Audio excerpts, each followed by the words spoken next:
What's happening, guys? It's Shane here. So the reason that you clicked on this video is because you wanted to know whether computer science is a good major. Is it a good degree for you to spend 4 years of your life and tens of thousands of dollars in order to get? Because that sounds like a lot of commitment. I can't do this. Now, on one hand, there is a ton of hype behind this degree. After all, we are entering into the age of automation, and so learning these skills that you learn in computer science can be extremely valuable. I think we can be friends. Now, on the other hand, if you've been around YouTube lately, there's a ton of noise in the computer science community saying that you don't really need to get a computer science degree in order to break into the field. So why waste 4 years of your life when you can just self-study and then take a boot camp that'll teach you everything you need to know on the interviews, and voila, you're good to go. You will not laugh. You will not cry. You will learn by the numbers. I will teach you. So in today's video, I'm going to go over the pros and the cons of getting a computer science degree. I'm going to tell you whether or not I think it's worth it to actually get one. And I'm also going to tell you why I think computer science is the best degree when it comes to smashing the like button. Smash. So the way I'm going to go about structuring these videos is I'm going to go over the 4 most important factors when it comes to choosing whether a degree is worth it or not. And the 4 most important things to me are going to be salary, job satisfaction, demand, and then other X factors like how easily outsourced is it, or how hard it is in order to get into the field. So first, let's start off with salary. And this is one of the only majors where you can get a degree in it.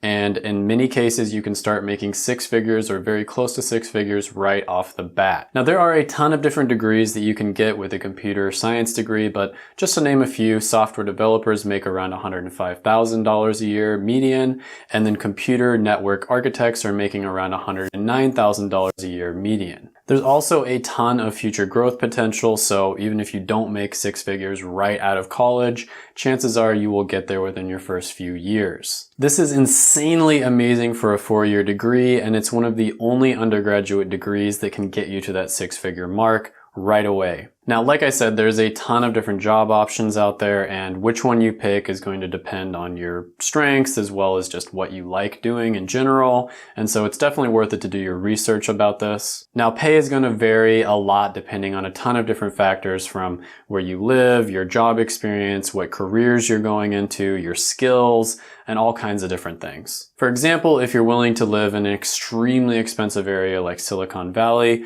you can make a ton of money. So for example, TechLead, one of the biggest software channels on YouTube, admitted that at his job at Facebook and Google, he made north of $500,000 a year. If you look at the website levels.fyi, which is basically just a website where different computer science related professions share how much they make at different companies, and they include not only just their salary, but also benefits, bonuses, and stock payouts. An entry-level position at Google, for instance, will make around $184,000 a year, whereas Facebook, you're going to be making around $186,000 a year when you consider everything. And as you can see here, it goes up from there until it reaches well over $1 million a year. So if you move to an expensive area, the risk is going to be a lot higher. You're going to be paying a lot more in rent, but the reward is also higher as well. Without a doubt, in my opinion, this is the best undergrad major in terms of pay, has the highest ceiling, and it has a pretty high floor as well. This one is going to get a score of 11 out of 10, and there's only one major out of all the ones that I'm going to review that I'm going to give 11 out of 10. Unbelievable. Now, second on the list, we're going to go ahead and talk about job satisfaction. And this one was really difficult to calculate for this particular major. And the reason for that is because there's so many different options you can go into when you get a computer science degree. But basically what I did here is I took all of the different computer science related jobs that I could find on Glassdoor.com. I averaged out all the job satisfaction scores, and then I multiplied it by 2 so that it would fit on a 10-point scale instead of a 5-point scale. And what I ended up getting was about a 7.7, and that might not sound very good when you first hear it, but that's actually pretty dang good. That's actually one of the higher ones on the list. Oh, please don't take a turn to negative town. What are you talking about? Who's getting negative? Now, one thing to note here is that job satisfaction and demand sort of go hand in hand. So, let's say you end up at a company that you really don't like for whatever reason, you can easily just leave them and go to a company that you like. I quit so you don't have to pay me. Now leave me alone. So you have a lot more leverage as an employee, and this tends to go hand in hand with any type of job where there is a ton of need for a person that has your particular skill set. Speaking of demand, let's talk about the insane demand that we are experiencing for software developers and people who have computer science related degrees. There's tons of job openings right now, well over 1 million for software developers alone, and that's not even counting the dozens of other jobs that you can get with a computer science degree, and yet software developers still have a 21% expected job growth over the next 10 years, which is absolutely insane. Now, when you consider the average job growth of all jobs in general on BLS.gov is about 4 to 6%, that shows you that it's about 4 to 5 times higher than the average. And that's just a 10-year projection, but just using common sense, we are entering the age of automation. Those skills are still going to be valuable 20, 30, and even 40 years down the line. So for demand, we're definitely going to have to go with 10 out of 10. Now, next on the list, we're going to talk about X factors, and I'm basically going to go over this by talking about the pros and cons. So first, let's talk about the pros. Now, obviously, if you're in the tech space, you're going to be in a booming industry. It's one of the best industries you could possibly get into. There's going to be a ton of opportunity for you, whether you want to just get a normal job or maybe you even want to start your own business. That means that this is a very flexible degree because you have a lot of options in the future. Now, like I said before, if you want to go big, you can move to, Silicon Valley or New York or Seattle or something like that. Those are going to be where the higher paying jobs are. But if you aren't as ambitious, you can also just get a remote job. And that means you can work from anywhere you want. If you want to work at home, you can do that. Saves yourself a lot of money with commuting as well as buying lunches. Or you could get really crazy and start traveling around the world while you're working your job. It's an extremely sought after skill, which means you can work in almost any industry out there. They're all getting disrupted right now. And on top of that, a lot of the best companies out there treat their employees like royalty. I'm sure everybody's heard of Google, for instance. I mean, they just have like tons of different perks for their employees. And then there's just a ton of different options for employment. If you want to, you can work for a startup. You can work for a really big company that treats their employees well. You can do a remote job. If you want to be really ambitious, you can go for a more difficult like manager role, or if you want to just be really chill and not that ambitious at all. I know a lot of people who have gone into easier jobs that don't pay quite as well, but the quality of life is even better. Now, let's talk about a few of the cons because there definitely are some here. And the first one that comes to mind is your job could potentially get outsourced. There are a lot of extremely bright people from India or the Philippines or other countries that are starting to catch on to this, and they're realizing, hey, I can make a lot of money if I learn computer science skills. And so there is a small possibility that your job can be outsourced. I personally don't think this is as big of a problem as some people make it out to be, and the reason for that is because there is no such thing as one computer scientist doing a project.